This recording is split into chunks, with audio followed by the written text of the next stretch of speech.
So this is a warning for the people that are thinking about doing a 6.4 or 5.7 Hemi swap with a TR6060 in a 68 to 70B body with coilovers and rack and pinion.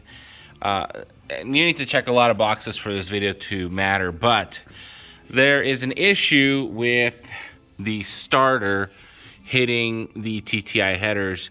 Hooker used to have a set of headers. Now they no longer have the set of headers.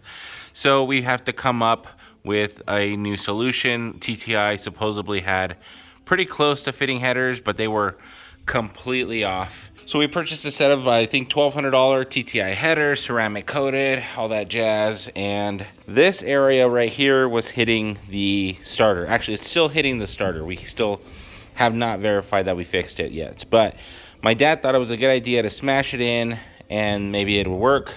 It did not work, and it's still slightly touching the starter. My idea was just to call TTI and say, hey, you know what? It doesn't fit. Can you swap this one out for an uncoated mild steel header? And then I would go in and I would cut it, extend it, weld it back together, and then have them ceramic coat it and then put it back on the car and then call it good. My dad thought that hitting it with the sledgehammer was a better idea. So that's not gonna work. My idea now is to use a header flange that I picked up online. This is about 3/8 thick. Put this in between the header and the head with 2 sets of gaskets and see if that 3/8 of an inch will push everything out just far enough to not contact the starter anymore. I don't need it like 2 feet away from the starter, but maybe if you could fit your finger in between it, I'm perfectly happy. And my finger's about a 1/2 inch thick, so if my finger can go through it, then we're probably not going to burn up the starter.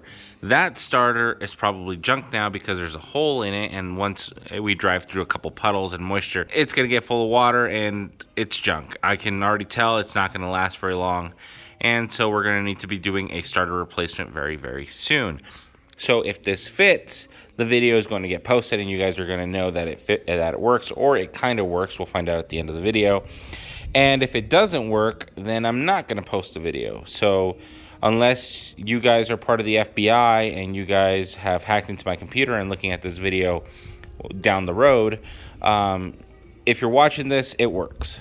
So in order to get this thing bolted up, I had to forego the fasteners that came included with the kit, and I had to use the factory fasteners, and then I cut them down about a 1/2 inch or so, and now I'm going to use a little bit of anti-seize on the threads just to make sure they get nice and snug. I went through and I cleaned these up and I ran them through a thread chaser, and they should go in pretty close. Some of these actually have a slight bend to it. In fact, this one you can probably tell. So the ones that have a slight bend or they're stretched, I'll put them in easy to locate areas, and the ones that are perfectly fine, then I'll put those in a separate spot. In case they break or something, we don't have to struggle in order to take them back out. I use both sides of the old manifolds in order to complete the set. You could use the 13mm head ones, but it's already tight enough as it is. So just stick with the 10mm. It's going to save you a little bit of a headache. So now let's go ahead and try to install it.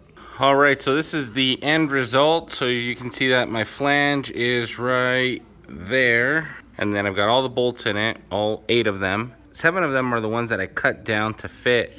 And the last one, front bottom corner, it didn't quite fit. So I could have probably used this one, but it was too short. It wasn't able to reach all the way into the head.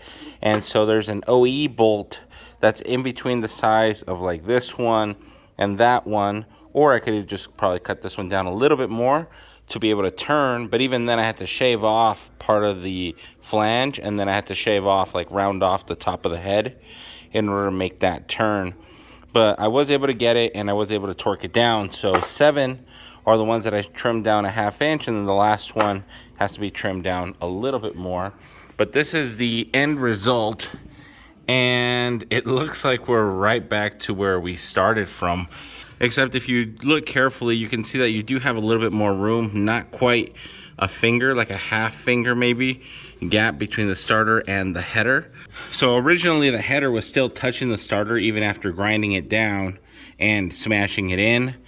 and also the header wasn't properly tightened down all the way, so the header probably was trying to go further that way, and because it was hitting the starter, it didn't have a chance to.